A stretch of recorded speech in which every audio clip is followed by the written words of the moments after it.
I'm Kristen Ward, and welcome to Maquette Vallant's Summer of Stories. I learned so much last summer doing my inaugural season, and I'm so excited to be able to make season 2 even better than before. If you're a fan of the show, you can help keep the stories coming and ad-free by becoming a patron at www.patreon.com/mvstorydance. Support from patrons like you helps me upgrade my equipment, offer stipends to special guests, and even pay myself for some of the 30-plus hours a week that I spend on each episode. In return, you'll get access to special behind-the-scenes footage, extra downloads, and more. Tonight's featured story is Tattercoats. It's a story that's very near and dear to me. I discovered it a few years back when I was working on my Many Voices One Story project. And it's an old English Cinderella type tale about the healing power of music and finding true love that is built on more than a glittery dress and uncomfortable shoes.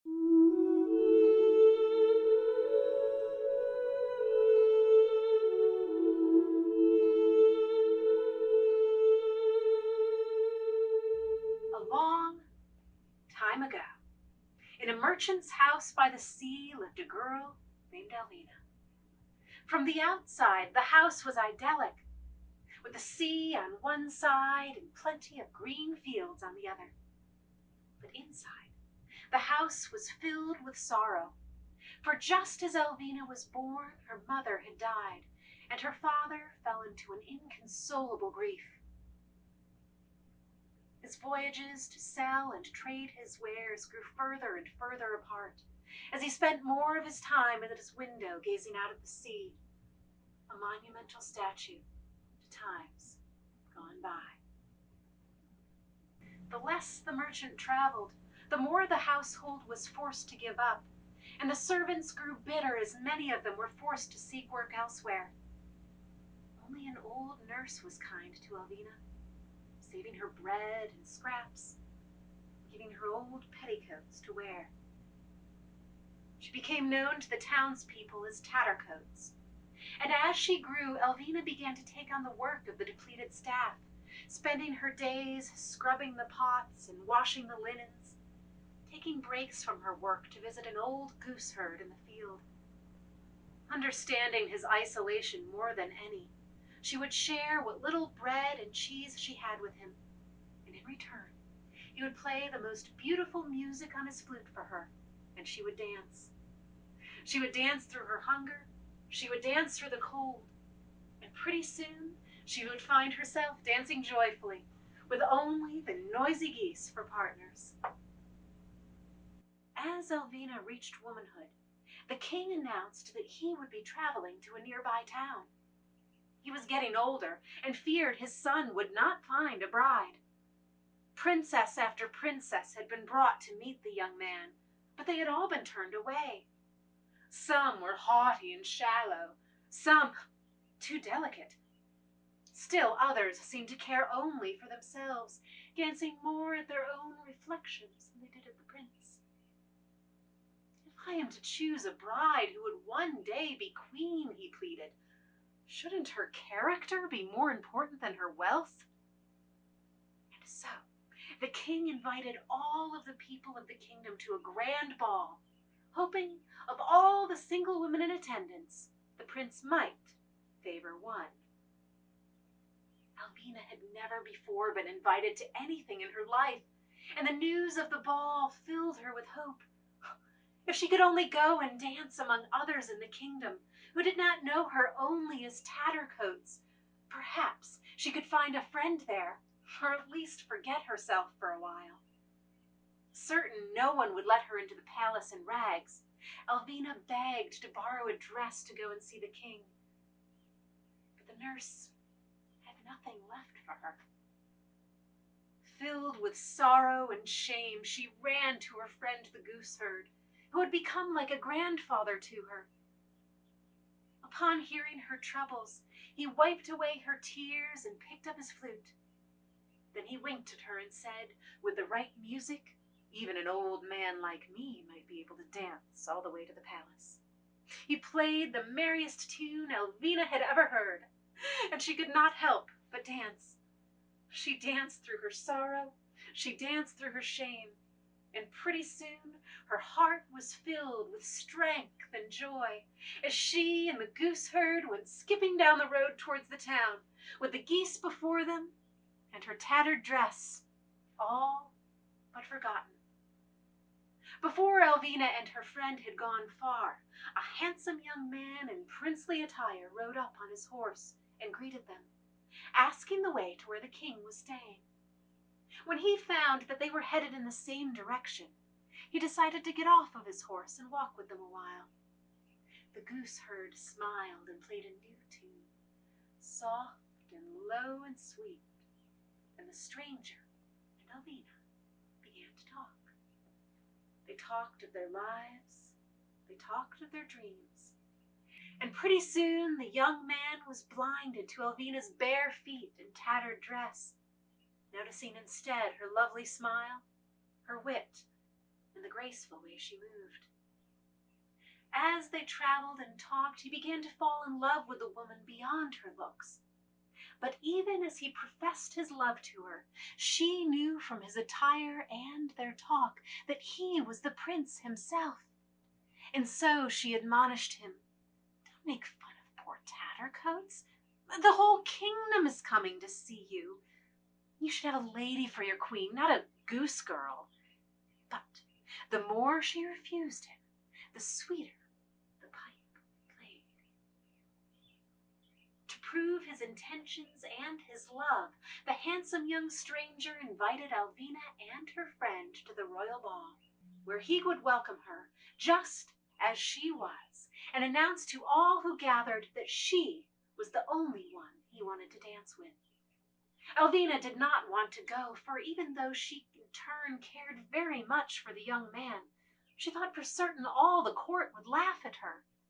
But as the prince rode ahead and the moon began to glitter in the sky, the gooseherd whispered, "My dear Elvina, I have watched you grow from a forgotten child to the woman you are now.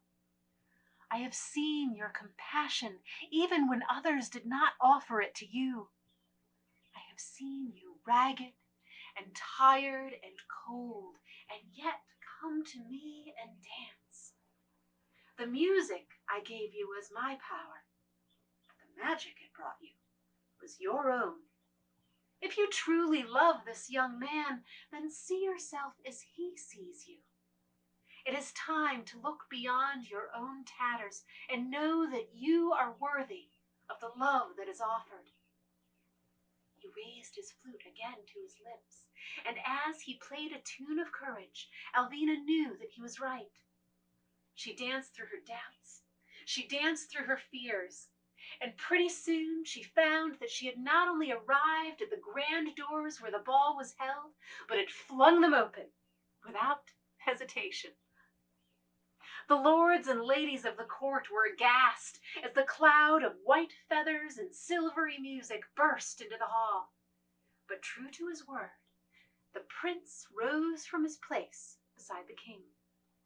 "My good friends and family," he announced, silencing them, "you may look at this lady and see only a goose girl, but I have traveled with her and talked with her and know her to be far more than the petticoat she wears. If you wish for me to find a good queen, unselfish and true, then you must look no further. My only wish is that she might accept my hand." Seeing how faithful the prince had been to her, and how readily he looked beyond her tatters, Elvina accepted his hand. The gooseherd once more brought his flute to his lips, playing a new tune that sounded like the singing of birds, and Elvina and the prince began to dance. They danced their love, they danced their joy, and as they danced, Elvina turned to thank her friend, but the gooseherd had vanished. Back at the house by the sea, a new tune played, low and stirring. And as the merchant listened, his heart softened, and he began to cry. He cried for his lost love and the daughter he had missed.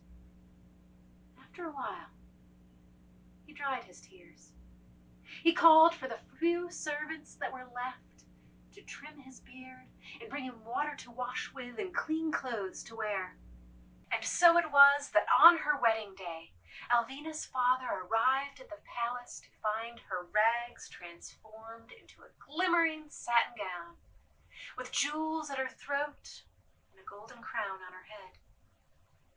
He offered her a string of pearls that had been her mother's, and she treasured it more than any jewel. And while she learned to forgive those who had treated her poorly, she never forgot what loneliness felt like. And so, as queen, she made sure that all of the children of the kingdom were well cared for, so that none would ever be called Tattercoats again.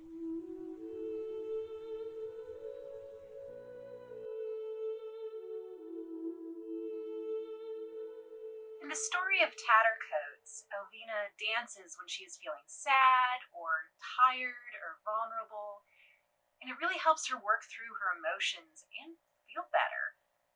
Dancing always makes me feel better, but there are lots of different ways we can express ourselves creatively.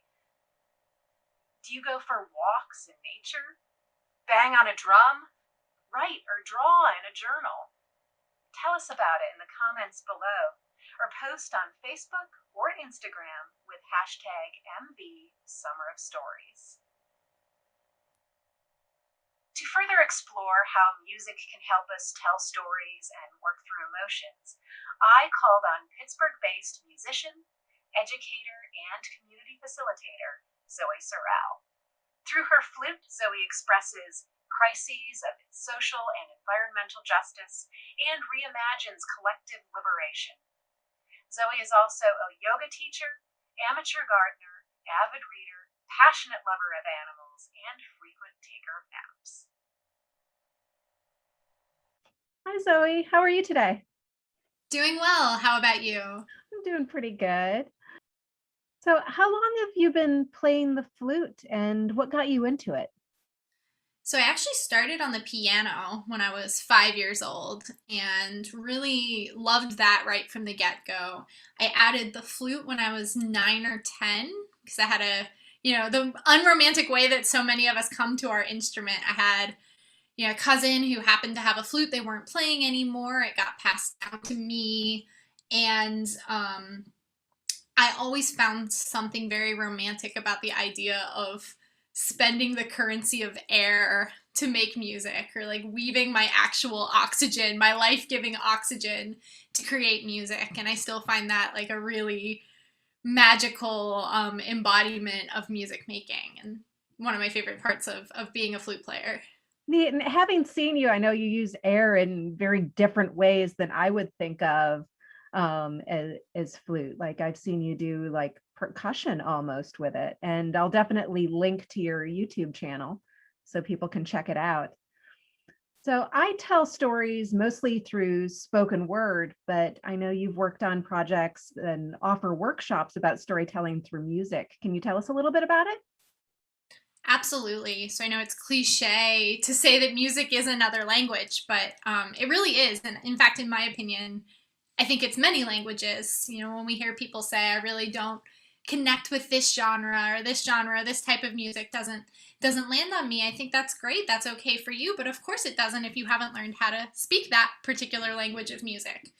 And so for me, my main investment professionally is into Western classical music, and I notice a lot of parallels between that genre and that tradition of music making with Western storytelling. So a lot of the same plots that we see come up in Western stories, such as the voyage and return or the rags to riches plot line, come up in music. And another one I bring up with students a lot is the rule of three, like Goldilocks and her Right. three bears, comes up in music all the time as well, where a phrase tries to do something, it tries one more time, and it's only on that third attempt that it gets it just right, and it takes us where it wanted to go musically. So I think storytelling is always what's drawn me to music making. And in a lot of music, we see that literally with words or with lyrics. And of course, with Western classical music, at least the instrumental music that I play, we don't have those words. And so it takes sort of a different approach to storytelling, whether you want to actually tie it to a story that you've read, whether you want to tie it to a story that you've lived from your own life, or whether you want it to just be a sort of vague sense of one of these plots. But that's what I do myself when I'm telling these stories, and it's what I encourage my students to do. Neat. So in the story of Tattercoats, the main character's mentor helps her process a lot of, hard times and things that she's going through music and dance. How has music helped you in your own life to process emotions, especially in this past year that's been very tumultuous for a lot of us? So I know a lot of people who find that making music by themselves or in isolation can be a really great form of catharsis. But for me personally, it's always been the communion with other people that's brought me a sense of connection or a sense of healing or transformation. Whether that's listening to music that somebody loves that they wanted to share with me, or that I love and want to share with them, or whether it's the experience of making music with or for others, that's always offered me this sense of connection, a sense of being in it together, suffering through something together. And so that's manifested itself in very different ways, obviously through the pandemic, because I haven't been in a room making music with other people. And so that sense of connection and catharsis has come from teaching others to make music and supporting them in that expression, from listening to music, from improvising even with my fiance here at home, just making up music and figuring those things out. That has been the way that I've found that magic during this past year and a half. That sounds really cool. Do you have a minute to play a little something for us? Absolutely. So I'll just play the very opening of a piece called Winter Spirits by Catherine Hoover. And so Catherine Hoover was a very, very beautiful, successful flutist and composer who passed away several years ago, and I ended up in possession of her instrument. And so I'm often drawn to her music. It lives within this instrument. So there's a story that connects me to this music, a sort of meta story about this piece. And then the story that she had in mind when she wrote the piece. It's called Winter Spirits. And in a lot of indigenous traditions, the flute is the instrument that invokes these beneficent spirits of who has come before. And so I'll just play the very opening of this, and I can imagine it calling forth these beautiful, beneficial winter spirits.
That was beautiful. I was swaying around a little bit in my seat to it. Hopefully folks at home were too.